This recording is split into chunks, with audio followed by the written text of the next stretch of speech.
ఒక అడవిలో గొప్ప గొర్రెపోతు ఉండేది. దాని కొమ్ములు చాలా బలంగా ఉండేవి మరియు దాని కొమ్ములు చాలా వంకగా తిరిగినవి ఉండేవి. తన బలంపై పొగరుగా ఉండి తనకంటే చిన్న జీవులపై దాడి చేస్తూ వేధించేది. దాని దురహంకారానికి అడవిలో జంతువులందరూ బాధపడేవారు. ఒకరోజు ఆ గొర్రెపోతుకు పాఠం చెప్పాలనుకుంది ఒక తెలివైన నక్క. అప్పుడు దాని వద్దకు వెళ్ళి నక్క గొర్రెపోతుతో ఇలా అంది: "ఈ చిన్న జీవులను నువ్వు ఓడించడం అర్థం లేని పని. కానీ నీ బలానికి సరిపడే నిజమైన విరోధిని నేను చూపిస్తాను" అన్నది. గొర్రెపోతు ఆసక్తిగా అడిగింది, "ఆ విరోధి ఎవరు" అని. నక్క కొండ వైపు చూపించి, "ఆ కొండని చూడు, ఎంత ఎత్తుగా ఉందో.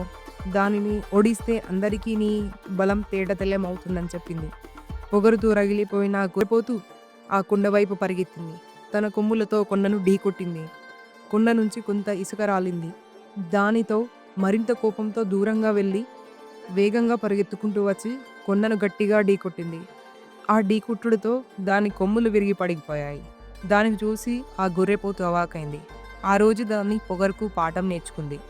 మిగతా జంతువులతో ఆ రోజు నుండి వినయంగా మెలగడం నేర్చుకుంది.